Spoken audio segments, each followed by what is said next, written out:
শান্তি আনা যায় না, এটা আসতে হয়। বুঝতে পারলে সুবহানাল্লাহ বলেন। মনোযোগ আছে সবার ইনশাআল্লাহ? আওয়াজ কি ক্লিয়ার শোনা যাচ্ছে? এবার বলেন, এই জায়গায় শান্তি চায় না কে? সবাই চায়। পুরুষ, নারী, মুসলিম, গায়রে মুসলিম সবাই চায়। সবচাইতে মজার বিষয়, যাদের টাকা পয়সা গাড়ি বাড়ির কোনো অভাব নাই তারাও চায় একটু শান্তি। আর এই শান্তিটা আনা যায় না, কেড়ে নেওয়া যায় না, এটা আসতে হয় রবের পক্ষ থেকে। রব যদি না চায়, এই দিল, এই সিনা কখনো শান্তির হবে না। এই সিনাকে শান্তি করার জন্য যে মাধ্যম দিয়ে যেতে হয়, এটার নাম হচ্ছে ইসলাম। বুঝবেন, আমাদের অনেক সময় বলা বুঝার মধ্যে একটু প্যাঁচ লেগে যায়। আমরা আমাদের মতো বুঝতে গিয়ে অনেক সময় ভালোটা না বুঝে খারাপটা বুঝে ফেলি। ইসলাম ধর্মের দরকারটা কি? এক কথায় বুঝবেন, ইসলাম ধর্মের প্রধান কাজ হচ্ছে শান্তি। কেমন শান্তি? মানসিক শান্তি। সুবহানাল্লাহ বলি।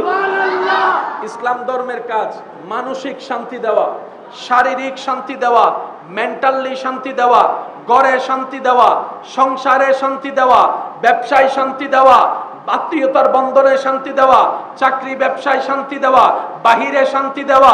শুধু তাই নয়, মরণকালেও শান্তি দেওয়া, কবর হাসরে জান্নাতেও শান্তি দেওয়া।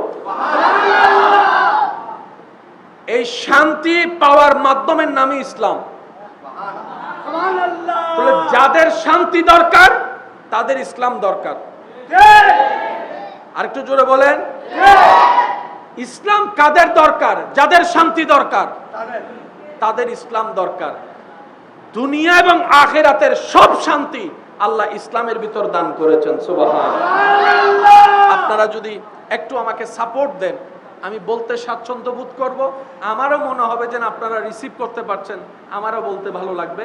আশা করি আপনাদের থেকে আমি সহযোগিতাটা পাবো বলে আমি আশা করছি। ইনশাআল্লাহ সহযোগিতা করবেন তো? ইনশাআল্লাহ। এবার আমি বলবো, আপনারা উত্তর দিবেন। আমাদের ধর্মের নাম কি?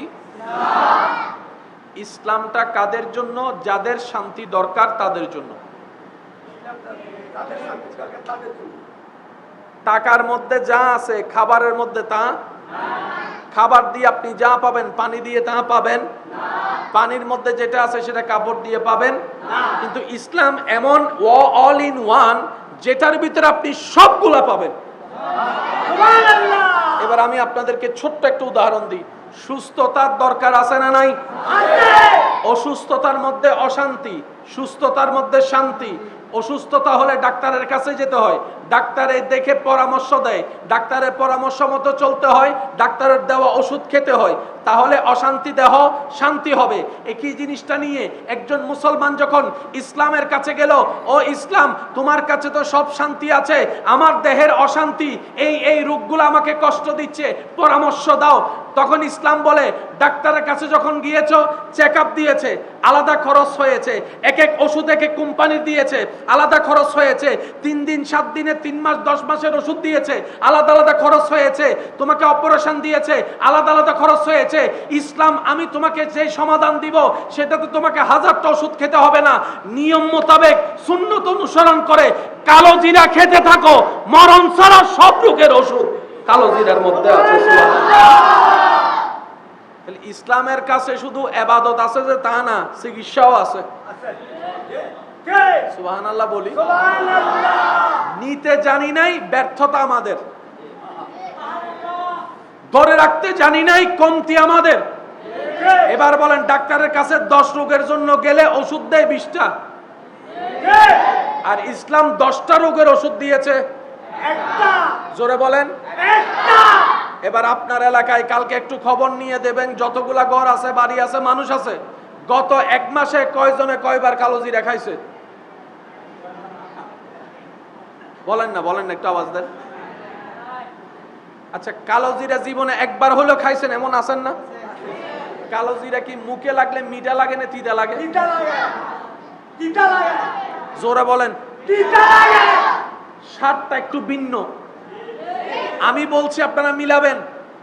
ওষুধের জগতে যেগুলো একটু কড়া ওষুধ বাচ্চারা খেতে চায় না, মুখ মেরে আসে, তখন মুরব্বীর একটা কথা বলে যে তিতা খাইলে মিডা ভাইবা। ওষুধ খাইতে কষ্ট, তিতা, কিন্তু ভিতরে গিয়ে যেটা তোমার ভিতরে কাজ করবে, তোমার আর তিতা খেতে হবে না, ওই অসুস্থতা তোমার ভিতর থেকে চলে যাবে। বলেন না সুবহানাল্লাহ। কি জিরা আর কেন হষ্ট বাজি ওনারা তার আওয়াজ দিতাম হই দেখ কেন, যাতে ওনারা উনতে লাগুন দিয়ে নয় বুঝি। হনজিরা খাওয়ার অভ্যাস করব বলি সবাই ইনশাআল্লাহ। এই আওয়াজ ছোট হয়ে গিয়ে কিন্তু আরো জোরে বলেন ইনশাআল্লাহ। আমরা নবীর হুকুম সুন্নত মেনে আল্লাহর দেওয়া নিয়ামতকে নিজেদের উপকারের জন্য কালো জিরা খাওয়ার চেষ্টা করব। সবাই বলি ইনশাআল্লাহ। এবার বলেন ইসলামে কি শুধু নামাজ আছে নাকি ওষুধও আছে? আরো জোরে বলেন নামাজ আছে না ওষুধ আছে? প্রত্যেকটা যতগুলা প্রশাসনিক দল আছে, বিভিন্ন দল, সবচাইতে বেশি মানুষ পছন্দ করে, সম্মান করে, ভয় পায় কোন দলকে? পুলিশ না আর্মি? আমি বলবো না, আপনারা যেটাই বলবেন আমি সেটাই বলবো। পুলিশ না আর্মি? পুলিশও বাঙালি, আর্মিও বাঙালি, র্যাবও বাঙালি, আর্মিও বাঙালি, কিন্তু আর্মির প্রতি আপনার এত শ্রদ্ধা কেন? আপনি একটু খেয়াল করে দেখবেন, অন্যান্য ডিপার্টমেন্টের মানুষের চাইতে আর্মির মানুষের নিয়ম ভিন্ন, কানুন ভিন্ন, চলা ভিন্ন, ঘুম ভিন্ন, উঠা ভিন্ন, সবকিছু যে নিয়ম মেনে চলে, অটোমেটিক তার প্রতি আপনার শ্রদ্ধা চলে আসছে। আর্মির একটা নিয়ম কানুন সাজেশন আছে না নাই? বাত রাতের বাত কয়টায়, দিনের বাত কয়টায়, ঘুম কয়টায়। যেমন আর্মিদের একটা নিয়ম হচ্ছে রাতের 10টার ভিতরে